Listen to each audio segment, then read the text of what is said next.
भगवान श्री कृष्ण ये नाम सुनते ही हमें प्यारा सा मुस्कुराता हुआ चेहरा आंखों के सामने दिखाई देता है।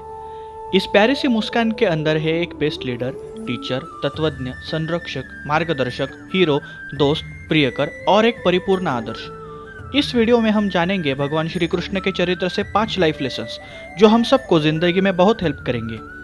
वीडियो को एंड तक जरूर देखना और चैनल को सब्सक्राइब करना। मैं शशांक आपको बताऊंगा बहुत ही बढ़िया इंफॉर्मेशन और इंटरेस्टिंग फैक्ट्स। जब आप कोई गलती करते हो तब एकदम प्यारा बर्ताव करो। मनुष्य को गलतियों का पुतला कहा जाता है। हर कोई कभी ना कभी ऐसा काम करता है जो हमें नहीं करना चाहिए। ऐसी गलतियां लड़ाई में बदल सकती है क्योंकि हम अपनी गलती को स्वीकार नहीं करते, उल्टा अपनी गलती के लिए दूसरों को ब्लेम करते हैं। इस सिचुएशन में बेहतर यही है कि श्री कृष्ण की राह पर जब भी वो माखन चुरा कर खाते थे या फिर गोपियां उनसे माखन के मटके फोड़ने की वजह से गुस्सा होती थी, तब वो प्यारी सी स्माइल देते थे जिससे सामने वाले का पूरा गुस्सा गायब हो जाता था।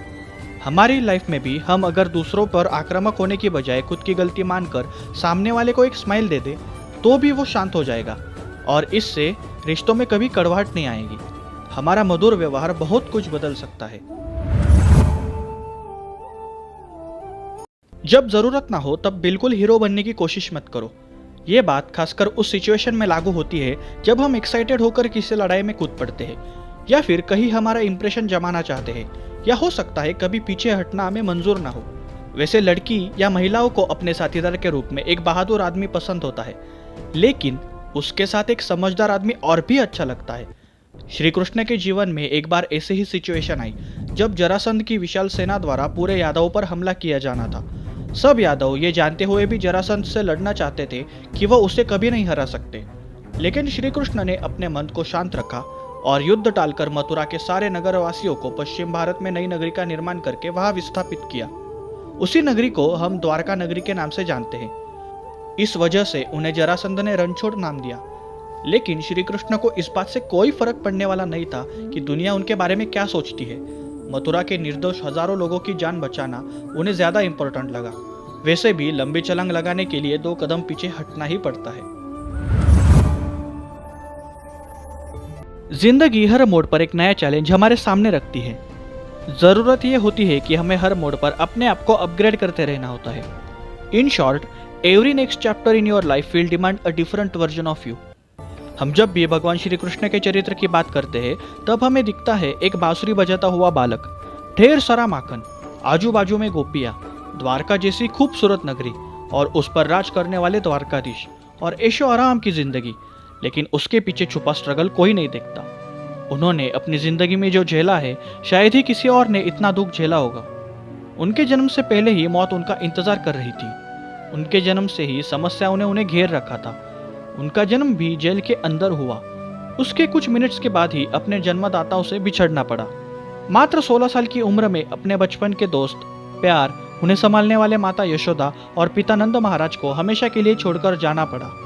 उसके बाद मथुरा छोड़कर द्वारका जाना पड़ा। महाभारत के युद्ध में गांधारी ने अपने 100 पुत्रों के मृत्यु के लिए श्री कृष्ण को जिम्मेदार ठहराया। श्री कृष्ण ने अपने पुत्र का जन्म होने पर उसे देखने से पहले ही उसका अपहरण हो गया और अंत में अपने ही आंखों के सामने अपने पूरे यादव वंश को नष्ट होते देखा। लेकिन इस हर मोमेंट के बीच उन्होंने सुख ढूंढा। इतनी समस्या भी उनके चेहरे की मुस्कान नहीं छीन पाई। भगवान श्री कृष्ण का चरित्र दुनिया का एकमात्र ऐसा चरित्र है जिसे पढ़ते या सुनते वक्त हमारी आंख में आंसू होते हैं और चरित्र के नायक के मुख पर मुस्कान। हमेशा अपनी जड़ों से जुड़े रहो। इस दौड़ती हुई दुनिया में हर कोई सक्सेसफुल होना चाहता है, लेकिन सक्सेस मिलने के बाद बहुत से लोग अपने पुराने दिन भूल जाते हैं, जैसे कि पुराने दोस्त, रिश्तेदार और स्ट्रगल। इससे ईगो हावी होने लगता है और जिस पर ईगो हावी होता है वो किसी से भी इमोशनली अटैच नहीं हो पाता। इसलिए बहुत जरूरी है कि हम हमेशा अपने रूट्स से जुड़े रहे। श्री कृष्ण के बचपन का एक दोस्त था सुदामा, जो उनके साथ गुरुकुल में पढ़ता था। जब सुदामा अपना सांसारिक जीवन जी रहे थे तब उनकी आर्थिक स्थिति बहुत ही नाजुक थी। उन्होंने श्री कृष्ण से मदद मांगने का सोचा और वो द्वारका गए। उन्हें लगा कि वो खाली हाथ कैसे जाए, इसलिए वो मुट्ठी भर चावल उपहार के रूप में ले गए।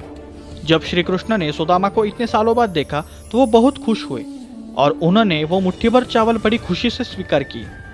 श्री कृष्ण ने द्वारकाधीश होने के बावजूद ऊंच नीच का भेदभाव न करते हुए खुद पाद प्रक्षालन करके सुदामा का आदरातिथ्य किया। सुदामा आर्थिक मदद मांगने से हिचकिचा रहे थे, लेकिन श्री कृष्ण ने उनके मन की बात जान ली थी, पर वो चुप रहे। जब सुदामा वापस अपने घर गए तो वो भी आश्चर्यचकित थे। उनका घर पूरी तरह से बदल चुका था। घर में सोना और धन भी रखा हुआ था। अगर हम भी सक्सेसफुल होने के बाद सबको बराबर का दर्जा दे और निस्वार्थ भाव से जरूरतमंद को मदद करें तो हमारे चेहरे पर एक अलग ही खुशी, एक अलग ही चमक होती है। व्यवस्थापन, यह बहुत ही छोटा लेकिन इंपॉर्टेंट पॉइंट है। हमें अपनी जिंदगी को अच्छे से मैनेज करना आना चाहिए। हमें समय और परिस्थिति देखकर उसके हिसाब से बर्ताव करना चाहिए। भगवान श्री कृष्ण अगर चाहते तो वो 2 मिनट में महाभारत का युद्ध समाप्त कर सकते थे, लेकिन उन्होंने हथियार न उठा के भी युद्ध को अच्छे से मैनेज किया। नतीजा ये कि 5 पांडवों में से एक भी नहीं मरा और 100 कौरवों में से एक भी नहीं बचा, चाहे छल से ही क्यों ना हो, क्योंकि शकुनी के छल को हराने के लिए छल की ही आवश्यकता थी। अगर श्री कृष्ण ने अच्छे से मैनेज नहीं किया होता तो धर्म राज्य की स्थापना कभी नहीं होती। पितामह भीष्म और द्रोणाचार्य भी बहुत महान थे, लेकिन उसके मिसमैनेजमेंट का परिणाम ये था कि उनके आंखों के सामने द्रौपदी का चीरहरण हो रहा था, फिर भी वो मौन थे। अगर श्री कृष्ण बीच में ना आते तो सत्ता और धर्म की लड़ाई में एक स्त्री की अबरू भरे दरबार में नीलाम हो जाती। इसलिए जरूरी है कि चीजों को मैनेज करना आना चाहिए।